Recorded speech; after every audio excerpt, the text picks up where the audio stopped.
Good afternoon, everyone. So thank you for joining us here. I'd like to start with the City of Yellowknife's land acknowledgement, which acknowledges that we are located in Cheechagge's territory. From time immemorial, it has been the traditional land of the Yellowknife's Dene First Nation. We respect the history, languages, and cultures of all other Indigenous peoples, including the North Slave Métis and all other First Nations, Métis, and Innu, who continues to enrich our vibrant community. My name is Mark Lewis, and I'm the President and CEO of the Detancho Group of Companies. We are the economic development arm of the Yellowknife's Dene First Nation. It is a privilege to welcome you to and introduce Minister Alty, although I'm sure she needs no introduction here at home. First, I want to set the stage for the Minister's upcoming announcement.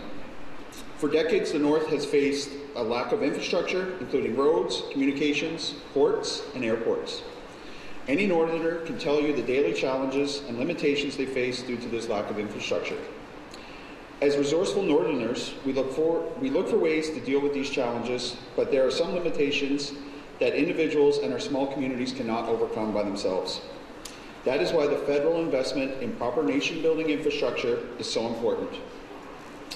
This proper infrastructure will help reduce the northern tax of higher operating costs and open the NWT to new markets, allowing our businesses to grow and diversify. Improve supply chain reliability, benefiting both businesses and communities. Support renewable energy projects, reducing our reliance on diesel. Enhance access to healthcare, education, and services through improved communication infrastructure. Open mineral-rich areas of our territories through exploration and attract private investment in resource development, fundamentally changing the economic trajectory of our communities, and provide opportunities for Indigenous-owned businesses and other northern businesses to take advantage of these opportunities through construction and operating contracts. So please join me in welcoming the Honourable Rebecca Alty, Minister of Crown-Indigenous Relations and Member of Parliament for the Northwest Territories.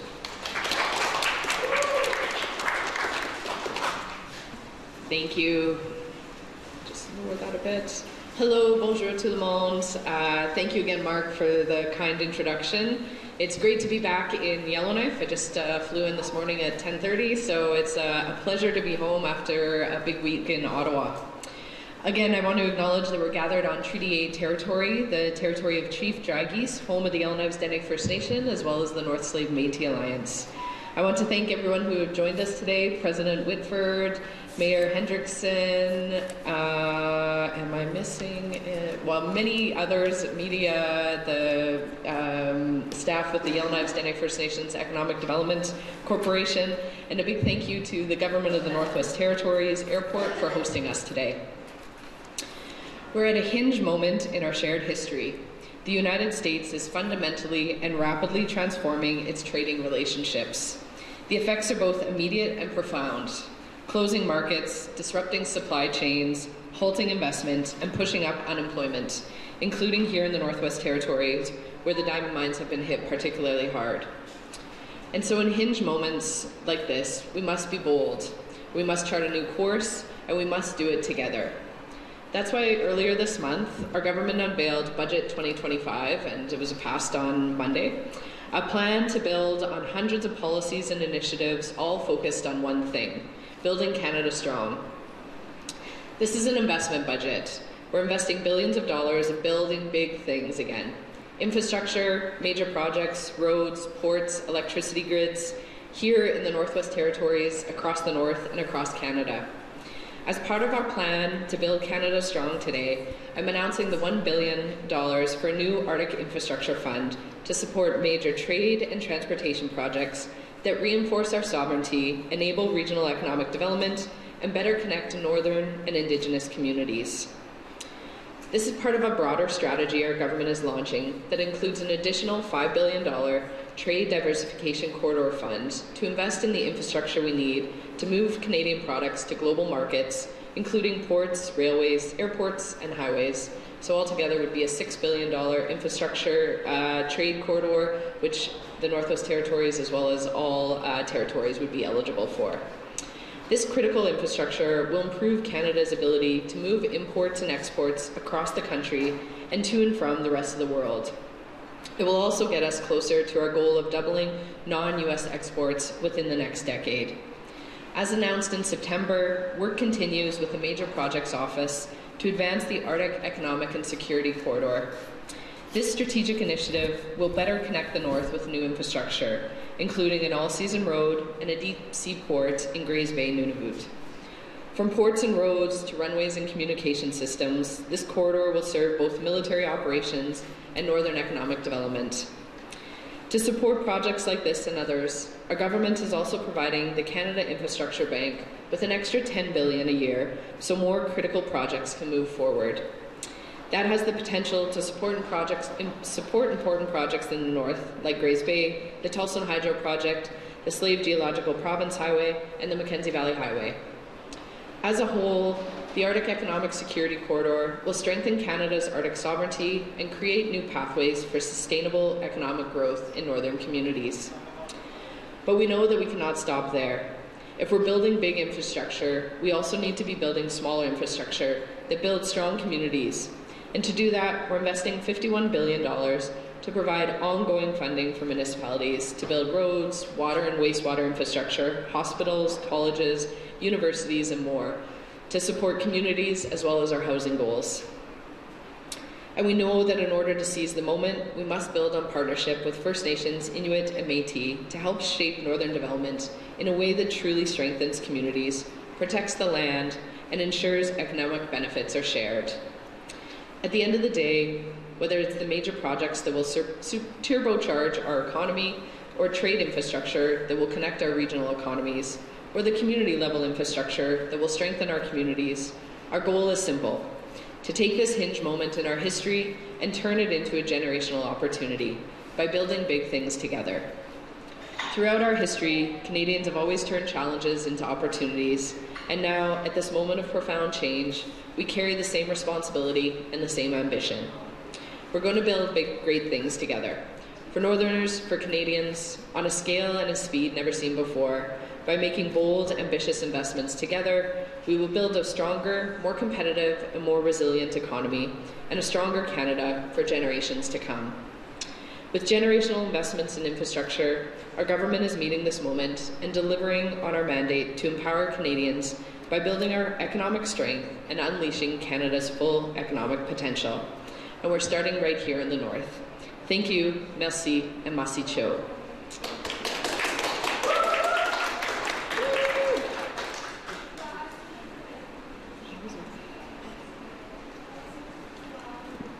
Thank you so much. I will be taking the media. I'm Shams Osman from the Minister Alty's office.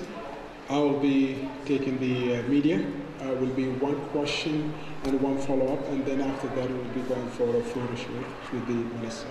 So please just say your name and your clearly for the registration, and you can use this mic one here. So the floor is open for the media.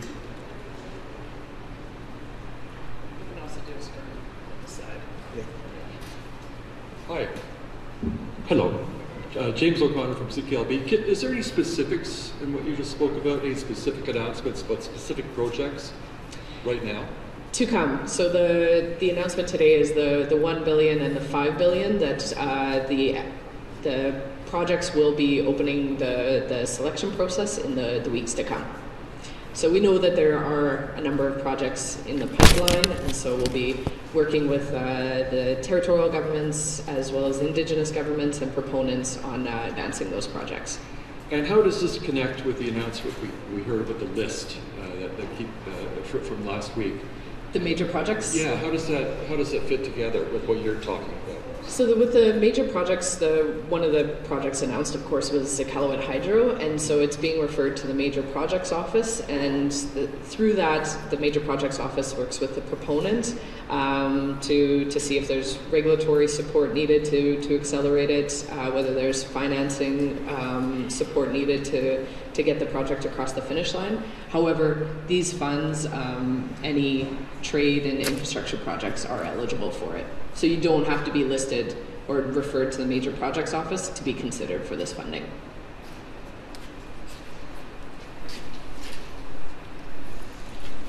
It's Devin with CBC News. Can you just walk me through what the timeline is going to look like for this? How much money is going to the NWT, and what's it going to look like?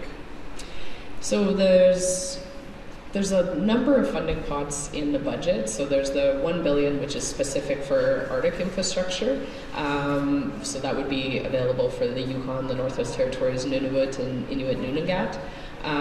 The $5 billion is the trade corridors, and so residents and projects in the north would also be eligible for that.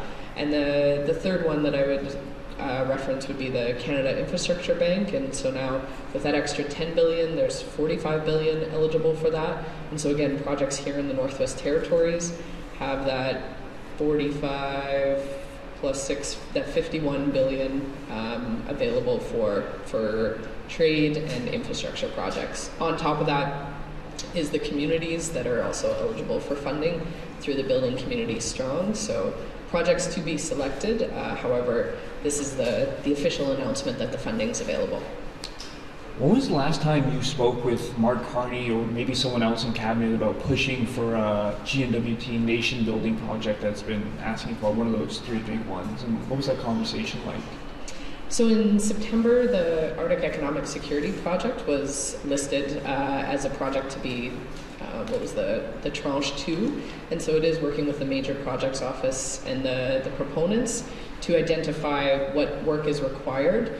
Other projects here in the Northwest Territories would be Tolson as well as the Mackenzie Valley Highway. Tolson could be considered in the project scope for the Arctic Economic Security Corridor, or it could be considered separate. For the Mackenzie Valley Highway, as it is a highway in just one jurisdiction, it's not the Major Projects Office. What's really needed for Mackenzie Valley Highway is the financing, and so these funds do make that project is eligible for this funding.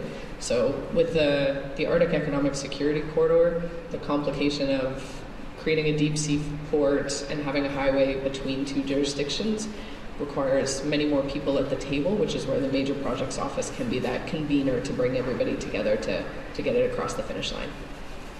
Thanks. Hi, I'm Thomas from Radio-Canada. Can you explain, I guess, maybe again, why no project in the NWT has been designated yet as a major project of national interest? And may I ask you to share a few words in French, if possible? Oui, donc un des projets qui était sélectionné en septembre, c'était le corridor de l'Arctique.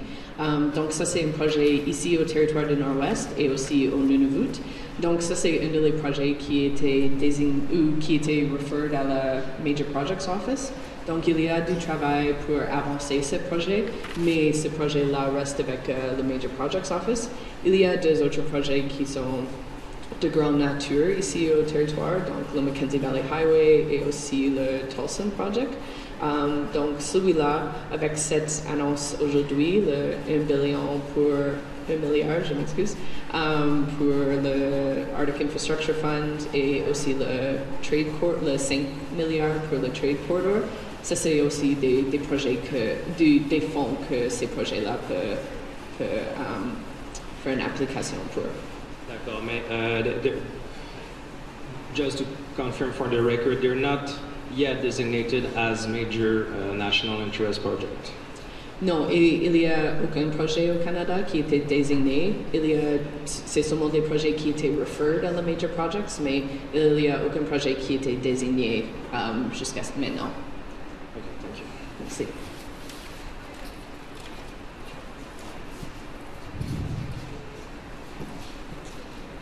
Charlotte with APTN. Yeah. Merci, Minister.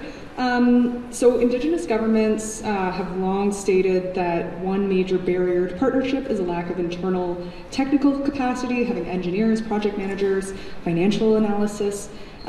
Is your department considering or providing direct flexible capacity funding to Indigenous governments to enable them to actually be equal partners at the table, not just stakeholders? Yeah, there's a number of funds, both at NRCan. At CERNAC, a lot of the work is with modern treaty governments, and so we're working on a collaborative fiscal funding policy. And so that one of the pillars of it is the resource management, and so that would provide that long-term funding, just like the federal government gives funding to provinces to do X, Y, and Z. That would be that long term, and so with that long term funding, that is that opportunity for First Nations, Inuit, Métis governments to build that capacity and for the long term. The other funding is the 40 million in capacity building, which is supporting Indigenous governments in the consultation process for major projects, but that's just in the major projects stream. And then the final one I would reference would be the Indigenous Loan Guarantee, which is where if nations are interested in purchasing equity in projects, that's an opportunity for them. Thank you. Next question. Northern Indigenous leaders also sometimes find slow and often repetitive federal approval processes as another barrier to building infrastructure in a timely manner. Can you talk a little bit about how your government is going to balance federal regulatory processes and environmental assessments without undermining the rigor of Indigenous governments for a duty to consult? Yes, and I don't have that number off the top of my head for the regulatory improvements, but that was also in Budget 2025. But it was also in discussion with the Yellowknife about impact assessments and how can we use digital technology more to streamline the process, to improve the process, but without an impact to the quality, so to ensure that we're still doing the duty to consult. So, for example, it was receiving a 600-page application, and how can you use an AI tool to get that summary? So really looking at the opportunities with digital technology, but regulatory improvements, so that it isn't always the linear, but there's that opportunity to do stuff concurrently, which can help accelerate the process without impacting the quality. Merci. Thank you. Thank you for doing this. Ollie Williams, Cabin Radio. I want to focus on the Arctic Infrastructure Fund. You've talked a little about the money going to the Canada Infrastructure Bank, which I think the NWT has been looking to for some of these big projects. You've talked about the municipal funding that the federal government is providing for what you framed as smaller projects. What is the Arctic Infrastructure Fund for? How would you articulate, how would you give us examples of the type of project that you intend for that to fund? And can you also clarify how many years is that spread over? I think the budget said 4 years. 4 years, so 250 million a year across 3 territories. And so yes, the funding is for the more major, so whether it's roads, ports, airports, energy, so the big projects. The funding is spread out over 4 years, but there is some opportunity, I would say, on when that money becomes available, and so to be able to accelerate it or to carry it forward. Appreciating then that if this money is toward larger projects, it wouldn't pay for, I think, just about anything that the NWT is considering, but it might pay for bits of it. Can you articulate the overarching federal approach to some of these big ticket items that the NWT wants to get off the ground? Would you tell people that in the next 12 months they might anticipate some sort of big announcement from the Canada Infrastructure Bank or somebody to say, yes, we will do an Arctic Energy Security Corridor, we will do a Tolkien, maybe we'll do both of them, we'll do a Mackenzie Valley Highway? Or is this intended to be an incremental, you might get 20 million from the Arctic Infrastructure Fund, maybe by 2030 we'll better know where we are? How would you articulate the overarching approach? For sure. Do you guys want me to pause while they do the announcement?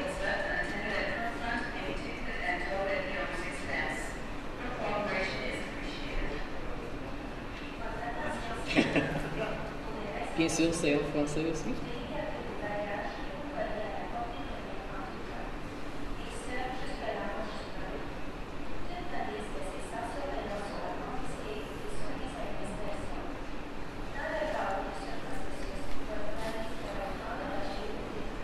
That'd be a good answer afterwards. It's really good.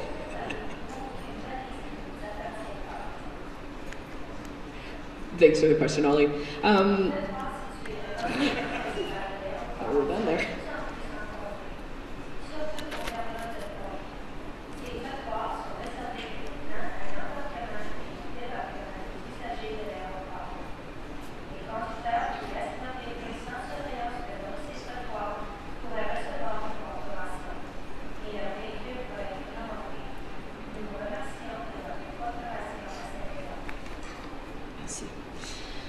So the Arctic Infrastructure Fund would be the government's direct contribution to the fund. The Canada Infrastructure Bank would be the loan opportunity. And the third part, I would say, would be the private investors. And so that's what we've heard in a lot of discussions with folks, particularly when it comes to the major projects. And but even outside of the major projects, when the government makes that commitment on funding and support, that draws private investment in. And so between the direct contribution through the Arctic Infrastructure Fund, the Canada Infrastructure Bank, as well as the private capital looking to invest in many of the projects, there's the opportunity for the territories as well as Inuit Nunavut. Thanks. This is Lisa with True North. Yeah. Thank you, Masi. I'm Lisa with North Now, Yellowknife, CJCD. And I just had a question about regarding the 1 billion, is there a breakdown of how much is going to roads? Like, is there a breakdown for that? No, so we are looking for all projects, whether it's roads, ports, airports, hydroelectric, the energy sector. And so we'll be evaluating projects based on the opportunity to prioritize unlocking further economic opportunities. And will there be, for these infrastructure projects, will there be sort of contracts, a priority given to like local, territorial companies and organizations and Indigenous organizations within the territory? Yeah, so then once the funding from the federal government goes to support one of those projects, then it would be the proponent that would be responsible. So whether it's the territorial government, then how the territorial government does their contracting and their procurement requirements would be through them. And I just had a one more follow-up question. I know the territory is planning to spend about 130 million on roads in the next 2 years. Is this infrastructure project going to dovetail with that, or? We may see the territorial government come forward with funding requests for those roads, but it's too early to tell, so we'll stay tuned for that. Okay, thank you. Thank you. I think that's all the media.